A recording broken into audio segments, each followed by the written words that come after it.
Hello दोस्तों, कैसे हैं आप लोग। स्वागत है आप सभी का एक बार फिर वे टू एक्सीलेंसी में। दोस्तों, आज के सेशन में हम लोग मानव विकास की अवस्थाओं का अध्ययन करेंगे। चलिए स्टार्ट करते हैं और देखते हैं क्या है विकास की अवस्थाएं। दोस्तों, मानव विकास की कुल 5 अवस्थाएं हैं, जिसमें से सबसे पहला गर्भावस्था। क्या? गर्भावस्था यानी प्रीनेटल स्टेज। यह गर्भ धारण से जन्म तक चलता है। इसकी कुल अवधि 9 माह 10 दिन या 40 सप्ताह होता है। दूसरा है दोस्तों शैशवावस्था, जन्म से 6 वर्ष। कुछ मनोवैज्ञानिक 5 वर्ष भी मानते हैं, कोई विवाद नहीं है। 5 वर्ष 6 वर्ष। नेक्स्ट है बाल्यावस्था, यानी 6 वर्ष से 12 वर्ष या 5 वर्ष से 12 वर्ष। इसके बाद किशोरावस्था 12 से 18, कुछ लोग 19 वर्ष भी मानते हैं। 12 से 18 वर्ष। अप्रौढ़ावस्था 18 या 19 से ऊपर की अवस्था को कहा जाता है। तो चलिए स्टार्ट करते हैं वन बाय वन।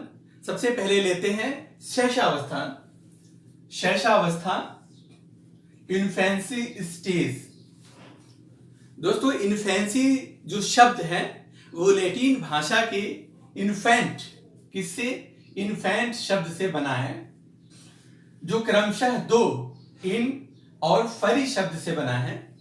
जहां इन का मतलब होता है नहीं, वहीं फरी का मतलब होता है बोलना।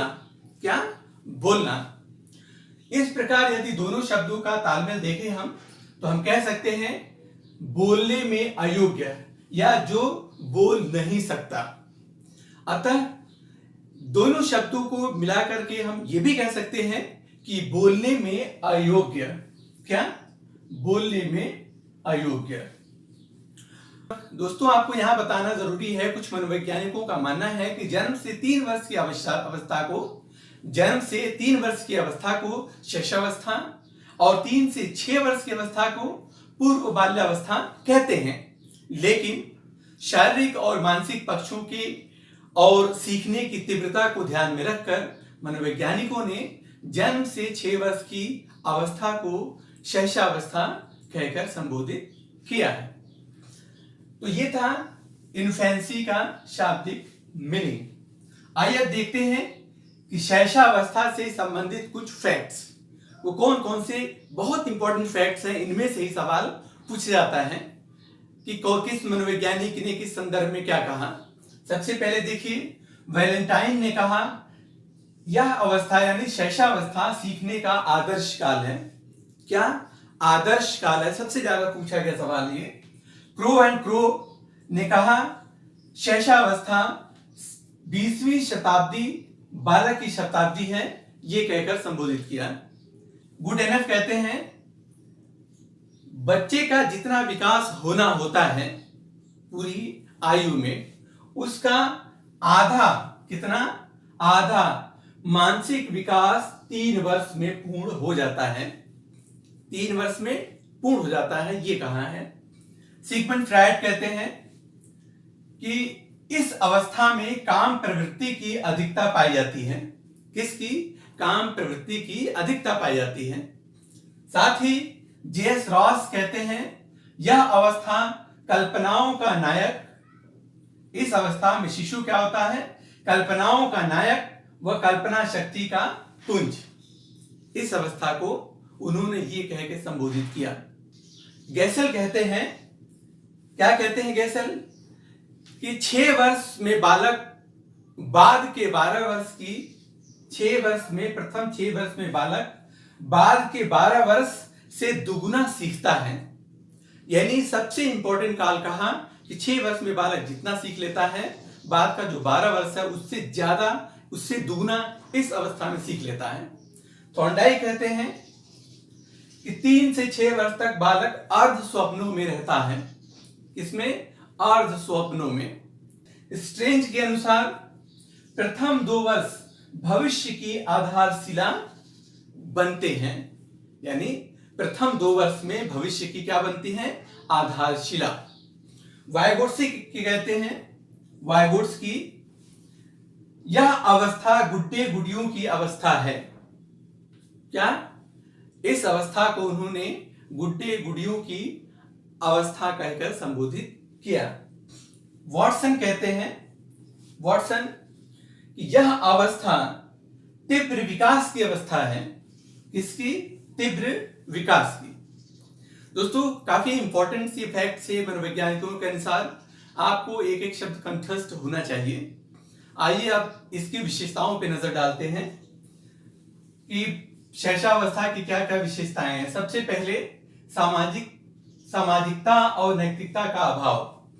इस अवस्था में बालक न तो सामाजिक होता है और न ही असामाजिक, ना ही वो नैतिक होता है और ना ही अनैतिक।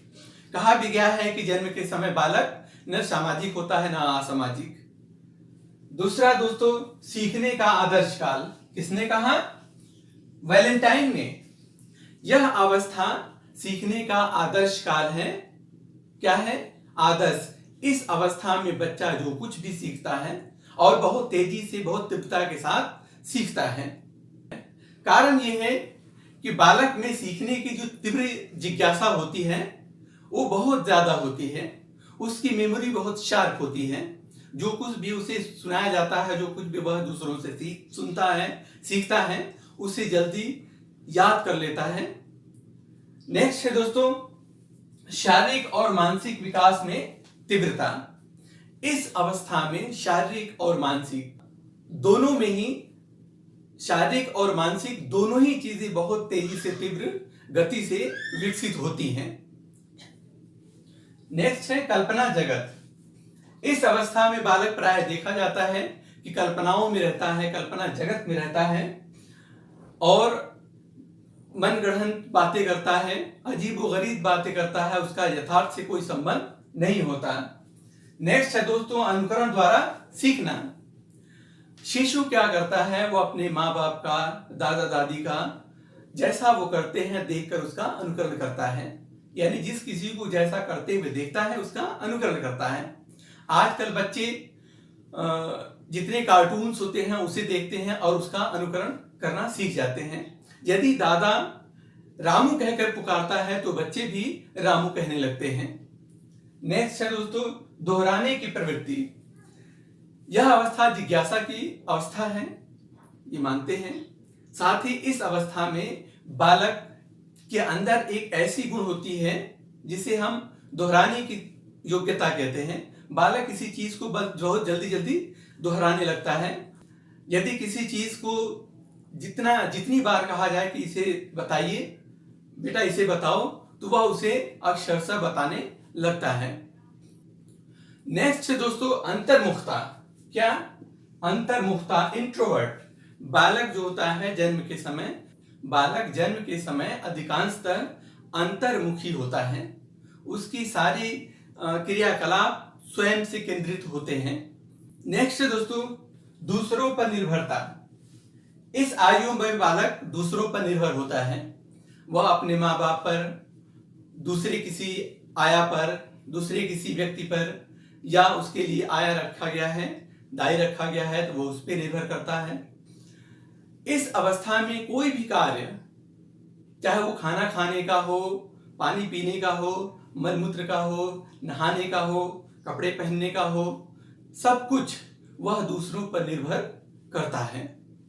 नेक्स्ट दोस्तों, आत्म प्रेम। इस अवस्था में बालक अपने आप से प्रेम करने लगता है। इस अवस्था को नार्सिस की अवस्था भी कहा जाता है। नार्सिस का मतलब ही होता है स्वप्रेम, ऑटो लव। इसका मतलब बच्चा जैसे जैसे डेवलप होता जाता है, जैसे जैसे वो चीजों को समझने लगता है, वो अपने आप से प्रेम करने की प्रवृत्ति उसमें बढ़ने लगती है। ज्ञानेंद्रिय द्वारा ज्ञान की प्राप्ति। इस अवस्था में बच्चा समस्त प्रकार के ज्ञानेंद्रियों द्वारा करता है। हमें पता है कि हमारी 5 प्रकार की ज्ञानेंद्रियां होती हैं, उन्हीं ज्ञानेंद्रियों से वो ज्ञान प्राप्त करता है। यदि उसका हाथ तवे पे लग जाए तो उसे दर्द का अनुभव होगा और वो उस चीज को सीख लेगा। नेक्स्ट है मूल प्रवृत्ति। इस अवस्था में बालक की जितनी भी एक्टिविटी होती हैं वो मूल प्रवृत्तियों से प्रभावित होती हैं। क्योंकि मूल प्रवृत्तियां जन्मजात होती हैं जिसे लेकर के व्यक्ति पैदा होता है। वो समस्त तरह की रोना हो, हंसना हो, मुस्कुराना हो, क्रोध करना हो, जो भी क्रिया करता है वो सब मूल प्रवृत्ति से प्रभावित होती हैं। नेक्स्ट है दोस्तों भावी जीवन की आधारशिला।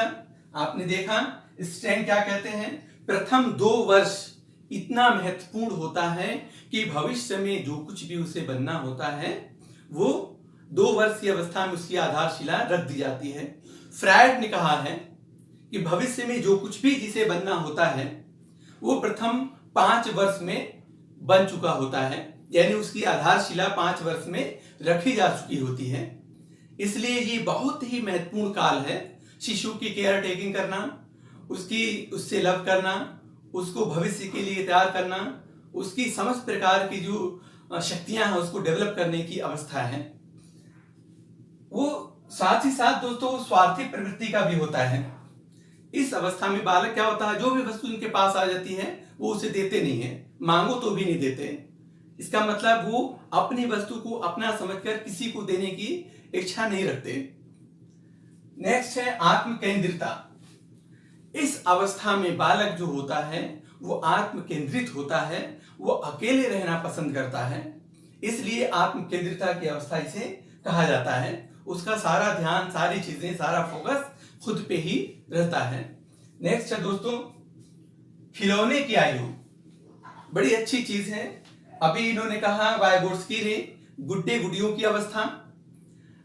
ये सवाल पूछा गया है, कई बार पूछा गया है कि किस अवस्था को खिलौने की अवस्था कहा जाता है।